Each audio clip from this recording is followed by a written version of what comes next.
Ok, on est parti pour le premier point actu hardware de cette semaine. Aujourd'hui, nous sommes le lundi 8 février 2021. Qu'est-ce qu'on a au programme aujourd'hui? Premièrement, comme tous les lundis, on va avoir un petit point sur le prix des cartes graphiques, des processeurs, de la RAM DDR4 et des SSD. Ensuite, encore habituel, le top 10 des ventes Steam de la semaine passée. Toujours intéressant de suivre l'actu du jeu vidéo. On aura deux petites news sur le mining, donc les crypto-monnaies. Vous allez voir, hein, les cours de certaines crypto-monnaies se portent bien et ça entraîne plein de choses. On aura une petite news sur une série documentaire sur l'histoire de Nintendo. Alors moi j'avoue que ça me plaît beaucoup cette histoire, mais il y a des mais dans cette news. On aura une toute petite information supplémentaire sur l'histoire du rachat d'ARM. On verra. C'est pas gagné encore. Petite news qui fait pas de la bonne pub pour Intel, je trouve. Intel qui communique sur ses performances par rapport aux concurrents équipés de la puce M1 d'Apple, donc les MacBook Pro et les MacBook Air. C'est compliqué, ça va chercher des trucs un peu trop spécifiques. On va en parler, mais ça semble être un peu une communication de la peur. On aura deux petites news boîtiers assez rapides. Un petit retour dans le temps. L'autre très intéressant, mais peut-être un peu cher. Et ensuite, on aura la date de sortie de la 3060. Avoir des stocks et des prix, mais on a la date et des écrans. Trois écrans en vrai, mais deux écrans quasiment semblables à part la taille et un autre écran qui lui est totalement différent. Donc un bon programme pour aujourd'hui. On va s'y mettre tout de suite en commençant bien sûr par le prix des cartes graphiques. Le prix des cartes graphiques, ça va aller très très vite. C'est simple, il n'y en a pas en vrai. Ça nous parle dans cette news ici d'une 3070 à 700 € tout de même, enfin 699. Déjà vous jugerez du prix, mais dans tous les cas elle n'est plus disponible, je suis allé voir, donc elle n'est plus disponible à 699 €. Il n'y a pas non plus... j'ai pas vu non plus d'autres cartes, honnêtement, à part au mieux des 10-30, il n'y avait rien. Donc, et pourtant, il y a quelques hausses de prix, notamment sur le bas de gamme, qui est un peu vieux maintenant, du genre les GTX 1650, qui prennent 10 €. Elles sont pas disponibles, hein, mais elles prennent quand même 10 € sur les plateformes. Et pareil pour une carte AMD, une RX 580 qui prend 5 €, mais pareil, pas disponible. Ça augmente tout de même. Clairement un très mauvais moment si vous voulez acheter une carte graphique. Ça va pas le faire. On va pas se mentir, ça va pas le faire. Vous trouverez pas, ou alors vous la paierez très cher. Et en plus, il faut être très réactif parce que vous voyez les moindres choses qui sortent. Cette 3070 dont fait mention la news. Effectivement, elle fut disponible pendant un temps à 700 €, mais puis maintenant. Donc elle est chère et pourtant elle n'a pas tenu. Donc très mauvais moment pour acheter une carte graphique. Bon courage à vous si vous en cherchez une. On continue avec les processeurs. Les processeurs, c'est mieux. C'est moins la torture, clairement. En plus, Intel fait une stratégie assez traditionnelle, hein, de un peu épurer les stocks de ses anciennes générations avant de sortir sa nouvelle. On sait, elle est normalement entrée en production, elle est normalement bientôt là. On devrait l'avoir en mars normalement. Après, il y a quand même une question qu'il faut se poser, c'est est-ce qu'ils produisent assez? Est-ce qu'ils vont avoir assez de stock? Parce que faire partir leur stock des anciennes générations, si c'est pas pour ne pas pouvoir refournir du stock sur les nouvelles, ça peut être un jeu dangereux. En tout cas, ici, on a plusieurs baisses. À commencer par le i5 9600K qui perd 2 euros et qui est maintenant à 210 euros. Le i7 9700K, moins 33 euros, donc pas mal, hein, pas mal, moins 33 euros. Il est à 270 euros.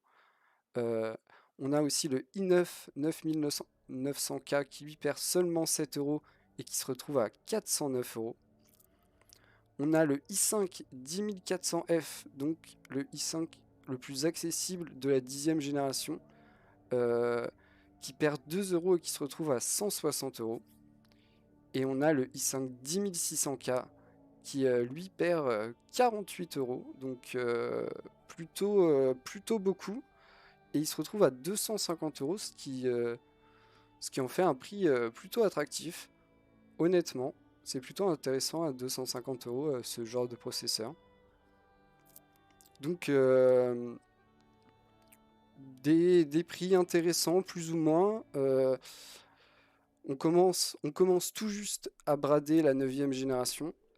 On les fait descendre petit à petit, hein, mais des prix aussi intéressants sur la 10e, notamment ce i5 à 250 euros qui est pour le coup assez attractif. On continue chez AMD, c'est pas aussi joli. On a des baisses, moins par contre. Mais on a des baisses qui peuvent être intéressantes. On a d'abord le Ryzen 5 2600X, commence à être avec quelques générations de retard, mais avec la compatibilité étendue des cartes mères, on sait jamais, qui perd 12 euros et qui se retrouve à 190 euros. On a le Ryzen 7 2700X qui lui perd 61 euros et qui se retrouve à 229, donc plutôt intéressant comme prix. On a le Ryzen 9 3950X, donc l'élite des Ryzen 3000, qui perd 80 euros et qui se retrouve à 800. Donc c'est très cher, oui, mais c'est des très gros processeurs. Donc voilà, à vous de juger si vous avez besoin de ce genre de performance. Mais les très gros processeurs coûtent cher, c'est indéniable. Et on finit avec une moins bonne nouvelle, le Ryzen 7 5800X qui lui augmente, il prend plus 28 euros. Oui, si plus 28 euros, il se retrouve à 500 euros. Qui en fait plutôt un processeur cher, qui reste quelque chose de très performant et tout, mais plutôt cher. Donc un peu dommage que la dernière génération sortie par AMD n'arrive toujours pas à recoller totalement au prix de lancement. Parce que 500 euros c'est au-delà de son prix de lancement, c'est sûr. Donc voilà, on verra, on sait que AMD a toujours des énormes problèmes de production. Beaucoup de clients, beaucoup de choses à fournir et pas des lignes de production extensibles à l'infini. En plus des pénuries dans certaines matières premières. Donc pour eux c'est pas la joie, hein. C'est pas la joie en termes de production. Il y a des problèmes et ils ont du mal à régler tous leurs problèmes. On continue avec le prix de la RAM DDR4. Alors là du coup on va être moins dans le détail parce que je vais pas vous détailler chaque kit de mémoire. C'est pas vraiment intéressant. mais je vais vous donner une idée globale du marché de la mémoire RAM DDR4. Euh, cette semaine, c'est pas fou. Cette semaine, c'est pas fou. On est sur plus de hausses que de baisses, des hausses plus importantes que les baisses. On a eu plusieurs semaines de temps sympa pour la RAM et pour le stockage. Ici, à surveiller, c'est pas encore massif, même il y a quand même pas mal de hausses. C'est un peu alarmant, mais on verra. Faut attendre quelques semaines. Si ça continue à augmenter comme ça pendant quelques semaines, ça va commencer à être très cher. Et souvent, quand ça augmente comme ça, c'est qu'il y a des problèmes autre part. Yo Banksy. Donc vraiment à surveiller dans les prochaines semaines, mais ça peut, encore une fois, hein, il y a des pénuries dans plein de secteurs. La RAM peut être touchée comme beaucoup d'autres secteurs informatiques. Tout se passe à peu près au même endroit et on a peur que tout devienne un problème.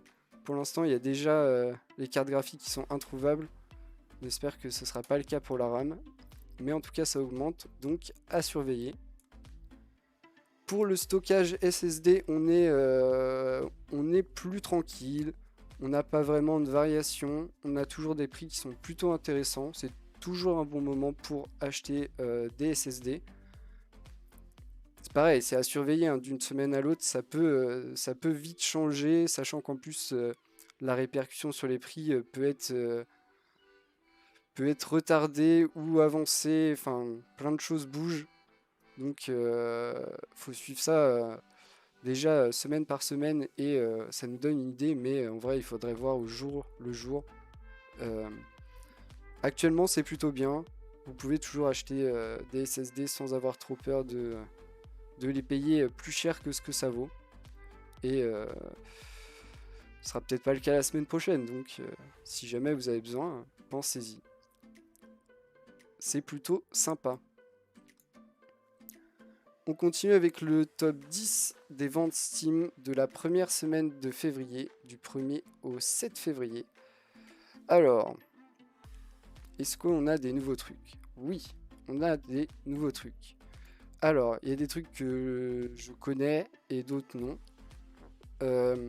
Déjà, on retrouve à la première place, important à noter, Valheim, qui est un nouveau jeu. Quand je dis nouveau, il est vraiment nouveau hein, parce qu'il est sorti le 2 février. Donc voilà. Il prend la tête des ventes. Donc bravo à lui. C'est un jeu de survie à ce que j'ai compris. Je crois qu'il y a aussi une possibilité de jouer en multijoueur et tout. Mais j'avoue que je me suis pas plus intéressé que ça. J'ai vu que ça marchait plutôt bien sur Twitch. Mais c'est tout. Euh, Ensuite, en deuxième place, on a quand même toujours Tale of Immortal, un jeu à noter chinois. Donc, vous l'aurez peut-être deviné avec les caractères qui suivent son nom. Mais un autre truc qui est à noter, c'est que c'est un jeu qui est uniquement en chinois. Voilà. Vous vous rendez compte? Uniquement en chinois. Donc, il s'adresse uniquement au public chinois et il est deuxième des ventes Steam mondiales.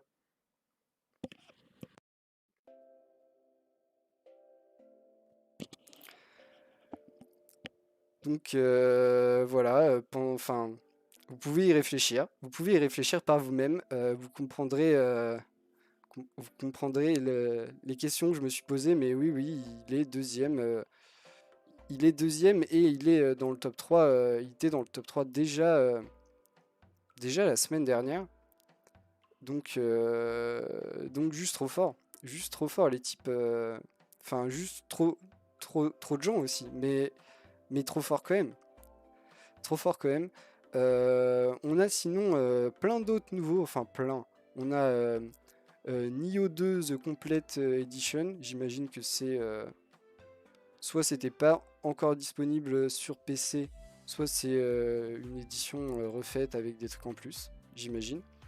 On a Total War Warhammer 3 qui est nouveau aussi ou en précommande, une histoire comme ça. On a Mass Effect Legendary Edition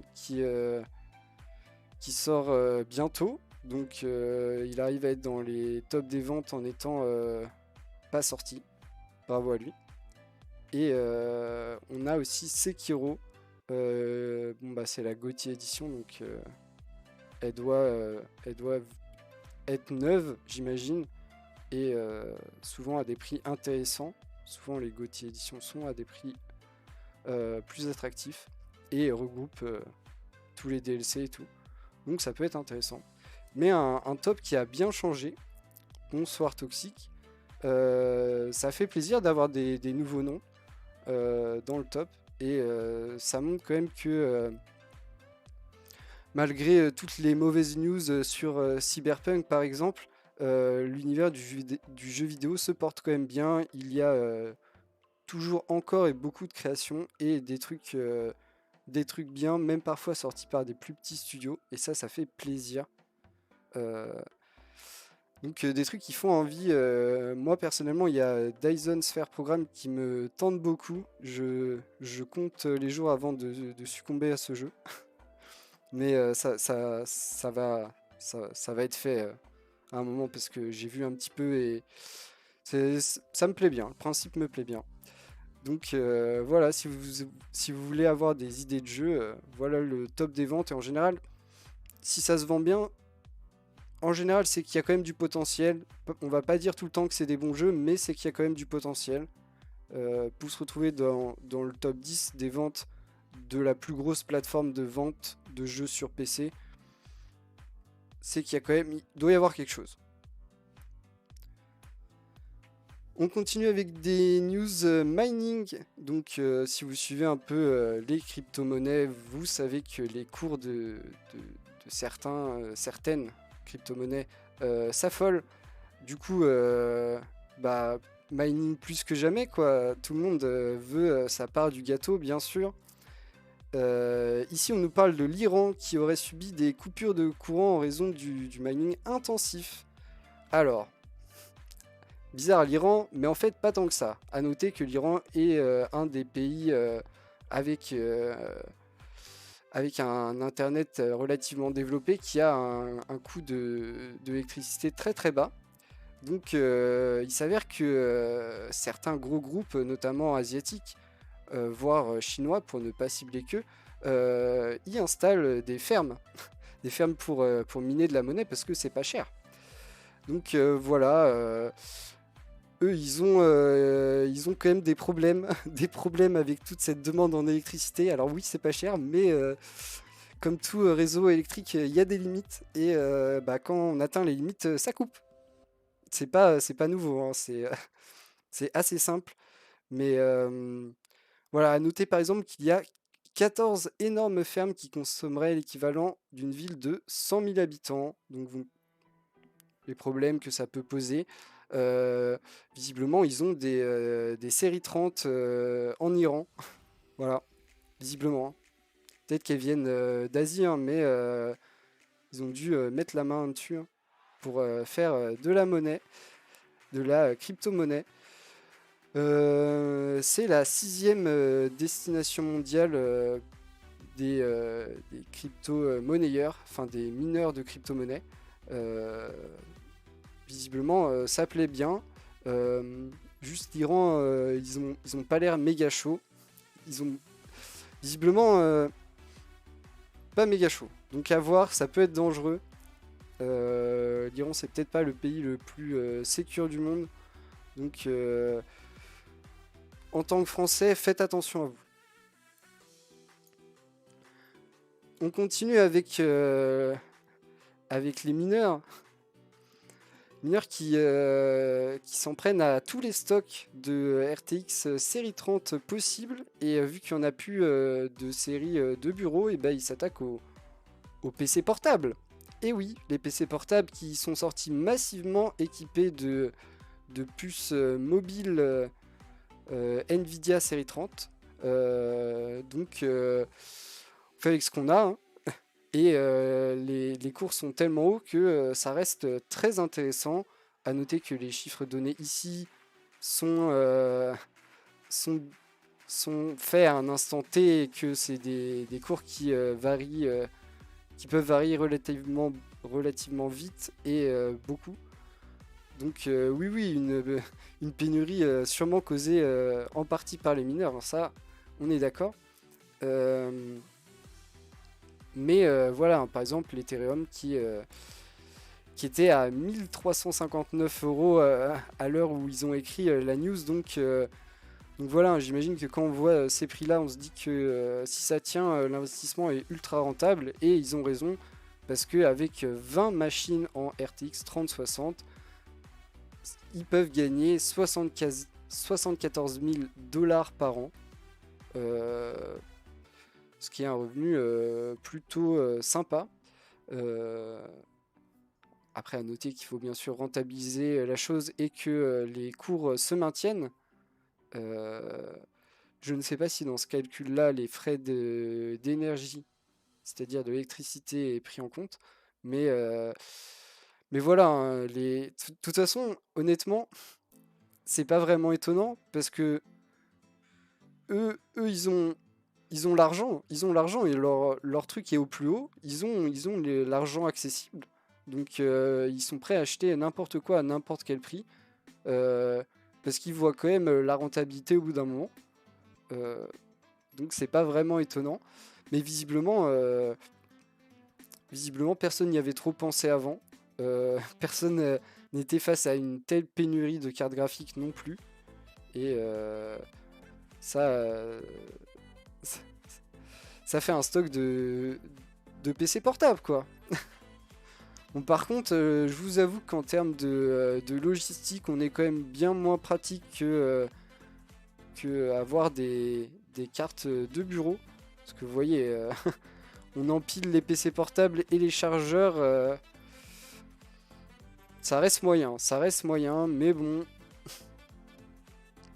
Tant que ça marche, eux, ça leur va. Voilà, on sait où sont les RTX série 30. On sait. On continue avec une news qui aurait pu me donner plein de plaisir, mais elle m'en donne qu'à moitié, malheureusement. On nous parle ici d'une série documentaire sur l'histoire de Nintendo. Alors si vous connaissez pas trop Nintendo, enfin j'imagine que vous connaissez quand même de nom. Difficile de pas connaître Nintendo de nos jours, mais faut savoir quand même que c'est une entreprise qui a été fondée en 1889. Donc en fait, c'est simple, hein, ça doit être l'entreprise la plus vieille dans le secteur du jeu vidéo. La plupart des entreprises du jeu vidéo sont très récentes, parce que le secteur est très récent. Et en fait, ils ont commencé par faire, des cartes et des jeux à jouer, des jeux de société, quoi, en gros. Pour maintenant être ce qu'ils sont aujourd'hui, c'est-à-dire un mastodonte dans le milieu du jeu vidéo, et des précurseurs dans plein de trucs aussi. C'est ça qui est incroyable. Du coup, franchement, moi j'avoue qu'avoir une petite série documentaire de l'histoire de Nintendo de 1889, quand même, 1889, c'est tellement... il y a tellement longtemps, tout était tellement différent à aujourd'hui. C'est quand même, ça me tente beaucoup. À savoir en plus qu'ils ont mis 4 ans pour la réaliser, donc ils ont eu le temps de faire ce qu'ils voulaient. Après, à voir si ce qu'ils voulaient faire va nous plaire, mais en tout cas, ils ont fait, on imagine, ce qu'ils voulaient. C'est disponible le 1er mars sur la plateforme Crackle.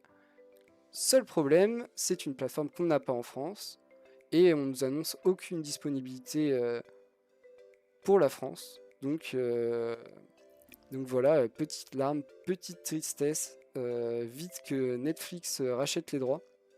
Netflix ou d'autres, hein, mais j'avoue que moi j'ai accès à Netflix, donc je suis chaud pour Netflix.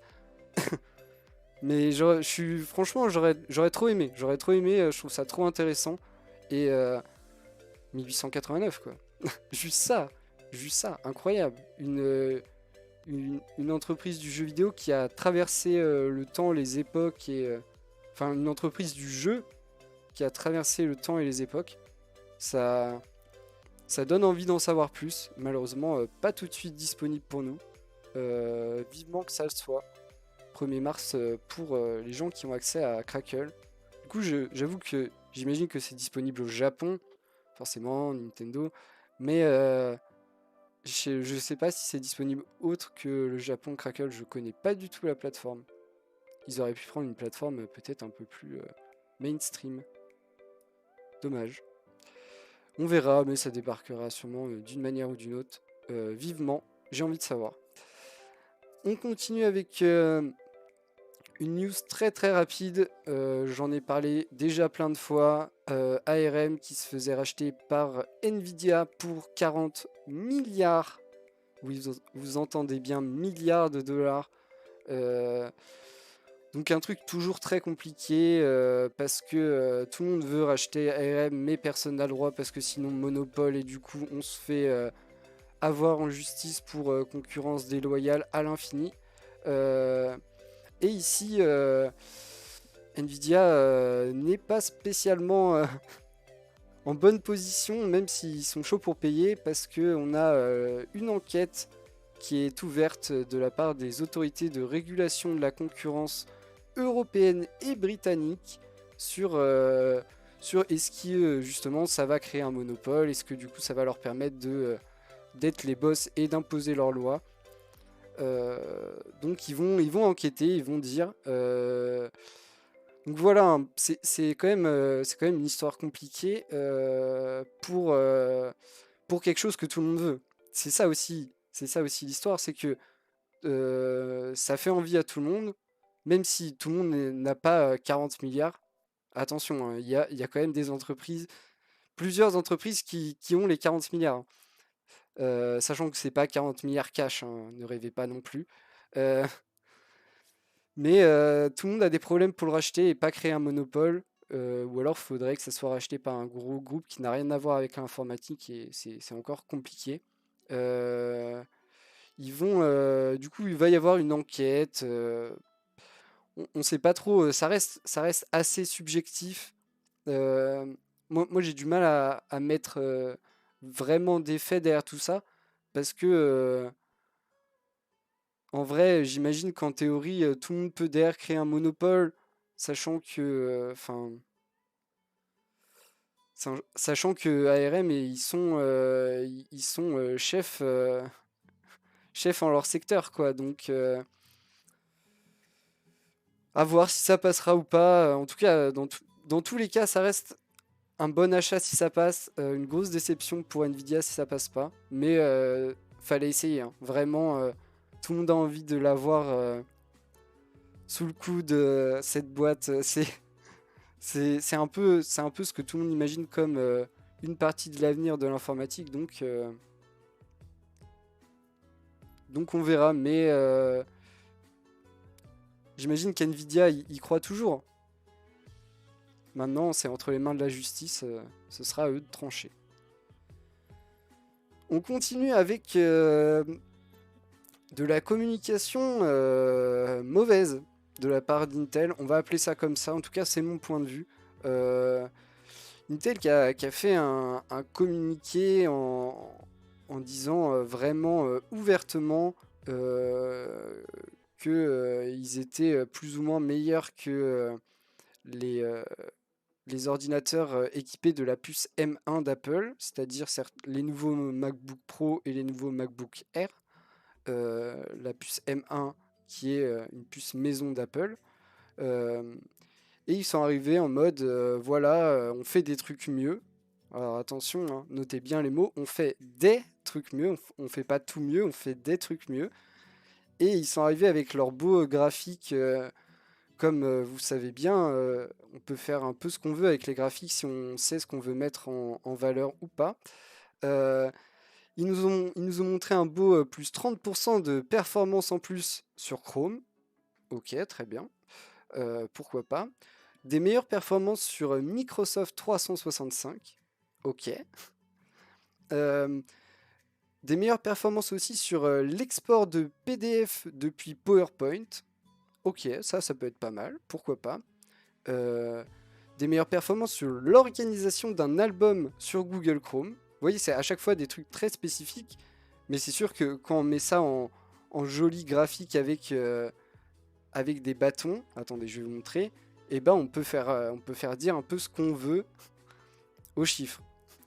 C'est un peu la magie d'une présentation, c'est qu'avec le bon graphique et les bons points, on peut être meilleur. D'ailleurs, ils sont aussi allés dire que voilà, ils étaient meilleurs que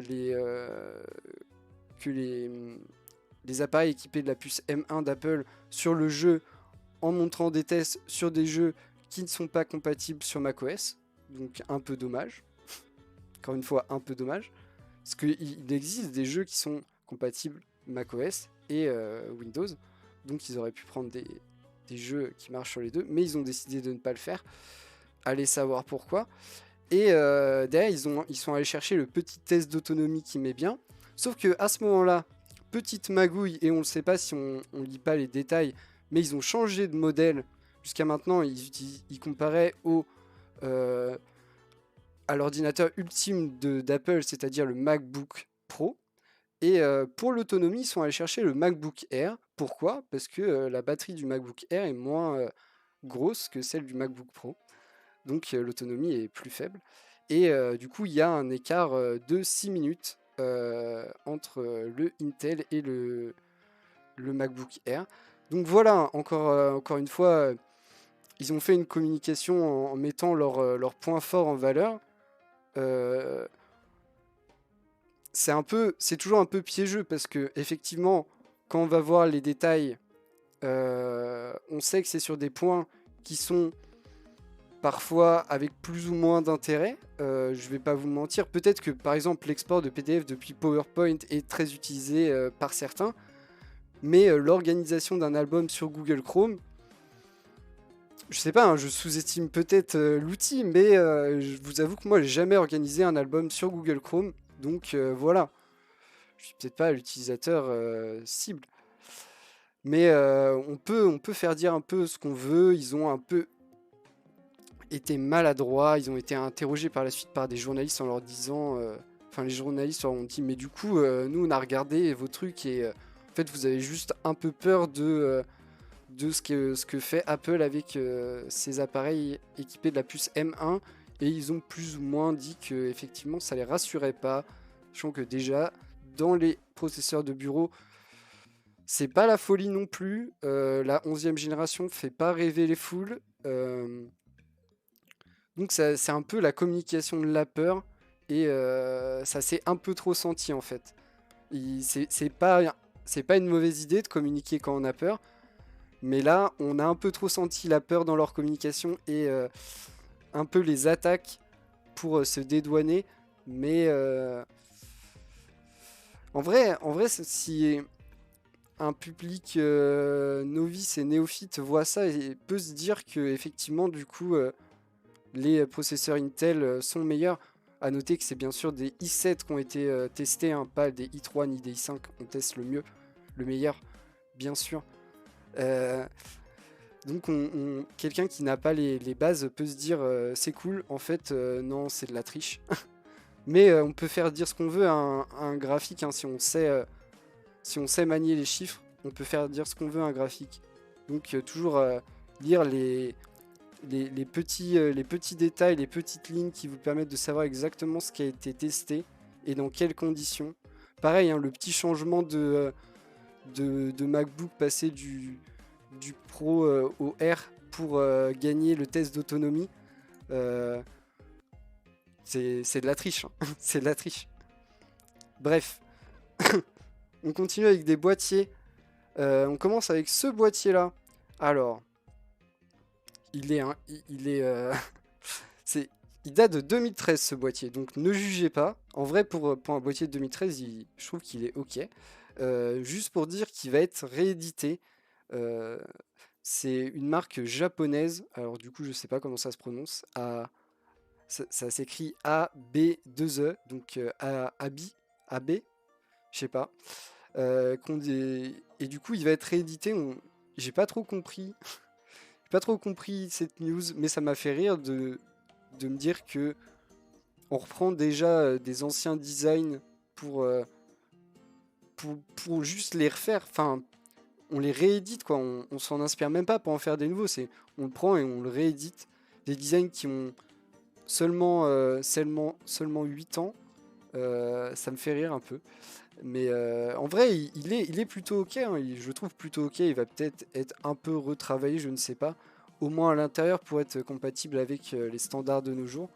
Mais en vrai, pour du 2013, c'est ok, tiens. Peut-être pas la couleur après.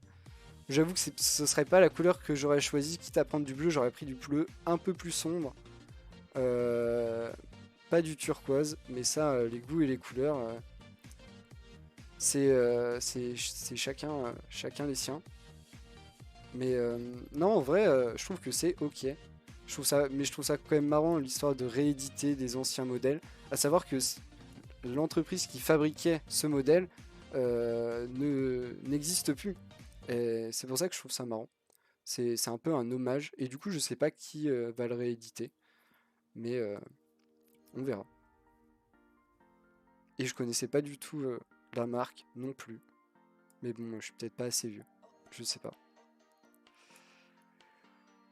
On continue avec un boîtier qui est bien plus de notre époque. C'est un boîtier Zalman, le M2, qui est petit. Qui est petit, parce qu'on est sur du ITX. Du coup, encore plus petit qu'une demi-tour. On est du coup en termes d'alimentation, par exemple, on est sur un format spécifique, mais pour le reste, on nous promet plein de trucs compatibles avec tout, notamment une grande carte graphique. Regardez ici toute la place pour votre carte graphique, même jusqu'à 3 ventilateurs, incroyable. Du coup, ici, bien plus petit, vous avez de l'alimentation et la carte mère. Donc, vous faites des choix. Un boîtier très design avec du verre trempé et de l'aluminium de partout. En vrai, il est plutôt beau hein, quand même. Moi, je le trouve plutôt beau. Sur un bureau et tout, ça le fait plutôt bien. Euh, que dire de plus? Il fait très haut de gamme et il l'est. Parce que par contre, il. Ah, en noir. Même. Ouais, en noir. Je sais pas. Moi, en blanc, j'aimerais bien. En blanc, je le trouverais vraiment stylé. Sur un bureau en blanc. De toute façon, le mettez pas par terre parce que visiblement il y a quand même des trous un peu partout, donc pour la poussière c'est moyen. Et par contre, il coûte une blinde. J'ai été un peu surpris hein, du prix, je vais pas vous mentir, même si on voit que c'est du haut de gamme, il y a de l'alu, il y a du verre trempé, tout ça. Il coûte tout de même 175 euros. C'est un peu cher. C'est un peu cher, je vous avoue. Il doit être, j'espère qu'il est à ce prix-là quand même très bien fini et tout, mais il l'a l'air. En vrai, il fait envie comme ça, mais quand on vous annonce le prix un peu moins, on voit qu'en façade, il a de l'USB-C, ça c'est un plus. Euh, et la compatibilité pour une grande carte graphique, enfin, vous pouvez mettre un peu ce que vous voulez comme carte graphique, ça régale. Mais 175 euros, c'est un peu cher. Mais il est disponible. Vous pouvez l'acheter si vous voulez, s'il vous plaît, et que vous êtes prêt à mettre 175 euros. Il est disponible. C'est pas comme les cartes graphiques. Vous avez le droit de l'acheter. On continue avec de la carte graphique et ce sera la seule news carte graphique d'aujourd'hui. C'est la date, même si on la connaissait plus ou moins déjà. C'est le 25 février que sortira la 3060, pas la 3060 Ti qui est déjà sortie, mais la 3060 standard avec 12 Go de mémoire dédiée. Alors, en vrai, cette carte est fait très envie. Premier problème. Première, il y en a plusieurs. Premier problème, il n'y aura pas de Founders Edition, donc pas de carte fabriquée par Nvidia. Et donc, le problème, c'est que Nvidia donne un prix qui est en général pas respecté par les fabricants de cartes custom. Et donc là, on a un peu peur. On a un peu peur parce que Nvidia nous a donné un prix intéressant de 335 euros. Moi, à 335 euros, je trouve que c'est intéressant. Après, à vous de juger en fonction du budget que vous avez. Mais c'est des cartes qui ont un potentiel de performance quand même très élevé.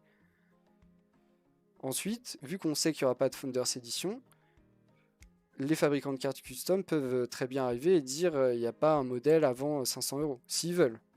Ils n'ont pas spécialement d'intérêt à le faire, mais ils peuvent. Donc là-dessus, on a peur. Enfin, moi, j'ai peur.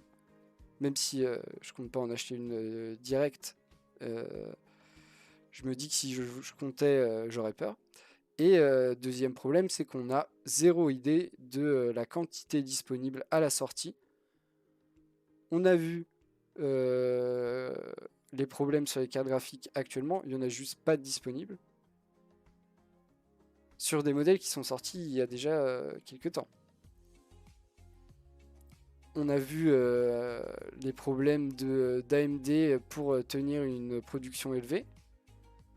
On n'a pas encore vu Intel, comment ils allaient s'en sortir. On verra. Mais eux aussi doivent produire une nouvelle génération de processeurs et on va voir comment eux arrivent à assurer leur prod. Mais ça a l'air compliqué. Et si c'est pour faire un lancement avec... alors, le pire des cas, ce serait zéro disponibilité. Non, ça n'arrivera pas. Ce serait très mauvais pour l'image de Nvidia. Donc, j'imagine qu'ils sont assurés qu'il y ait un minimum de disponibilité.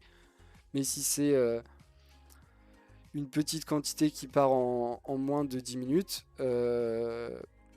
ça va être encore compliqué. Et j'ai un peu de mal à voir comment ça peut être autrement que ça, malheureusement. J'aimerais bien, mais j'ai un peu de mal. Donc, on verra bien. Mais si vous en voulez une, il va falloir encore une fois être plutôt réactif, avoir une bonne connexion et rafraîchir les bonnes pages au bon moment pour valider votre commande rapidement. Pourquoi ils ont sorti la TI avant? Bonne question, sûrement parce que la TI doit avoir une puce interne bien plus proche. Voire, j'avoue que je sais pas exactement, mais j'imagine qu'elle est plus proche de la puce de la 3070, ce qui fait que c'était plus simple à produire en même temps. Ça doit juste être une histoire comme ça, et du coup la 3060 classique doit avoir une autre puce.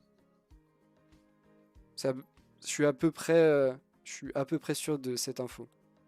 Souvent c'est les raisons qui font que ça sort pas en même temps.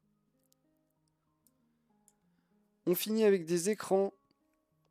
On commence par cet écran-là, qui sera disponible du coup en 24 et 27 pouces. Il est Full HD.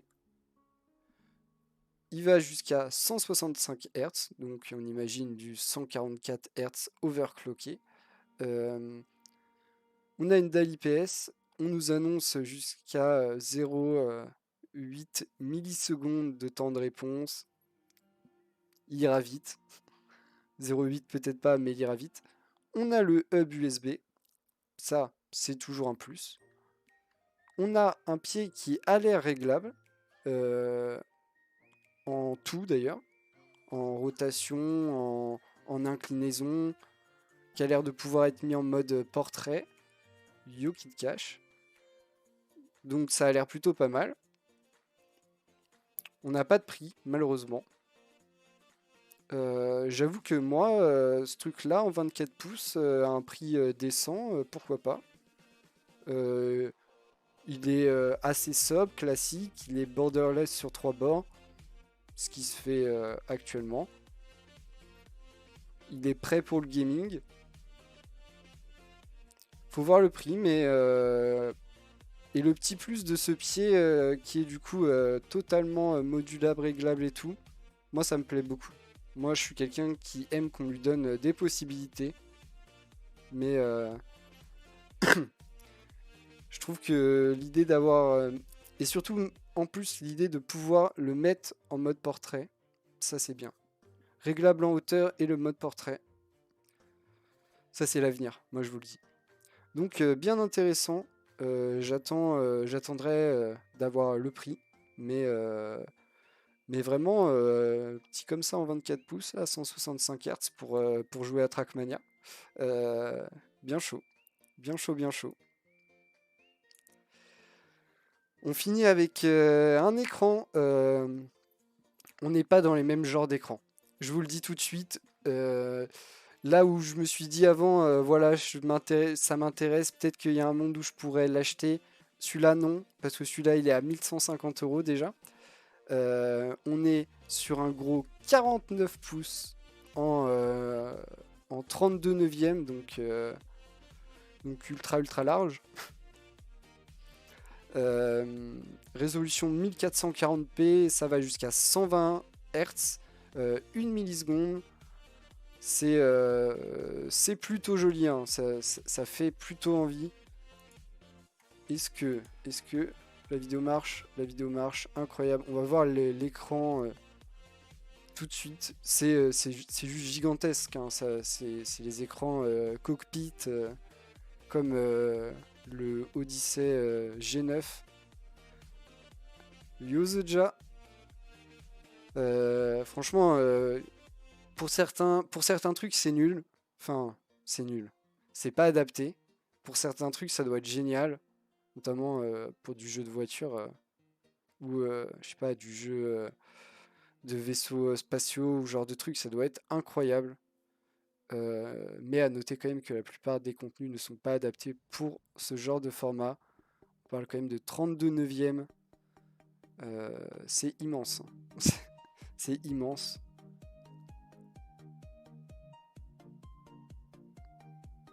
Voilà qui s'allume. Voilà le monstre. Euh,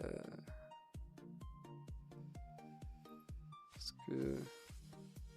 Ok. Vous voyez par rapport à une personne. L'écran du turfu. Hop, je vous enlève ça. Du coup, voilà, hein, ça fait plaisir, ça régale. Beaucoup de gens kifferaient avoir ça. Déjà, il faut avoir le bureau. Moi, sur mon bureau, ça ne tient pas, malheureusement. Ça a quand même une diagonale de 49 pouces. Yes, ça marche. On en reparle quand je suis pas en stream. Ça a une diagonale de 49 pouces, donc 49 pouces, ça fait 1m25, un truc comme ça, à la louche. Donc il faut avoir la place. C'est bien sûr incurvé pour avoir déjà un peu d'immersion, mais surtout pour ne pas se faire un torticolis pour voir ce qu'il y a aux extrémités de votre écran, ou ne pas nécessiter 5 mètres de recul forcément. Mais comme tous les écrans de ce format, ils sont encore très chers. Ici, 1150 € pour cet écran AOC Agon avec une référence que je ne prononcerai pas parce qu'ils font pas d'effort sur les noms. Faut pas déconner non plus. C'est hyper stylé, juste, c'est quand même très cher. Faut avoir la place et ça va pas bien marcher avec tout. C'est-à-dire qu'il y a des jeux où ils vont se dire voilà, on va prendre ça en compte, machin, et on va le faire marcher. Mais sur la plupart des jeux ou des applications, par exemple, si vous avez une page internet et vous la mettez en plein écran, et ben vous allez juste avoir des bandes vides de chaque côté de votre écran énormes parce que bah, la page n'est pas faite pour être affichée sur un écran 32 neuvième. Donc c'est vraiment pour soit parce que vous avez tout le temps plein de fenêtres et que vous n'avez pas la place de mettre tout sur le même écran et que vous voulez absolument avoir un seul écran. On pourra peut-être regretter qu'il n'a pas comme le Samsung G9 un moyen de séparer l'écran en deux écrans virtuels. Ça c'est quand même un truc bien intéressant. Ça permet de pallier au problème de mauvaise compatibilité avec ce genre de format. Et ça coûte quand même une blinde. 1150 €. Mais par contre, vous pouvez l'acheter. C'est quelque chose qui existe et qui est disponible, contrairement aux cartes graphiques. Donc, ça a un intérêt. Tout ce qui est disponible a déjà un intérêt. Non, en vrai, très bel écran, juste super cher et clairement, ça c'est pas un truc qui est vraiment voué à être démocratisé. C'est pas quelque chose qui deviendra grand public. Le format du 32 neuvième, c'est chelou. Déjà, le 21 neuvième, c'est chelou. Mais alors, le 32 neuvième, je vous explique même pas. On est sur de l'ultra ultra large. Ça peut être très immersif. Et franchement, l'image qu'on en voit le plus, c'est pour des simulateurs de quoi que ce soit en fait.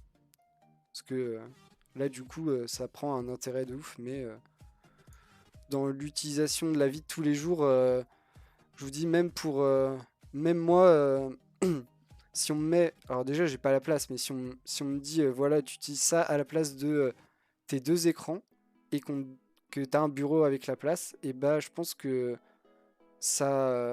j'y verrais des problèmes. J'y verrais des problèmes. Quand il y a un jeu qui se lance en plein écran, il se mettra en plein écran. Faudra à chaque fois tout redimensionner et tout. Ça pose plein de problèmes. C'est joli, ça marche bien dans certains trucs, mais pas pour tout. C'est pour ça que je vous dis que c'est pas fait pour être démocratisé. Voilà, ça conclut notre premier point actu hardware de la semaine. Des bonnes petites news. J'ai fait un petit tri pour pas que ça dure trop longtemps, parce que sinon le lundi, j'ai tendance à parfois être long. Là, on est dans un timing ok. J'espère que vous avez apprécié. Comme d'hab, n'hésitez pas à me faire des retours. Je prends tous les retours avec grand plaisir. Et voilà, j'espère vous retrouver demain pour la suite de l'actualité hardware.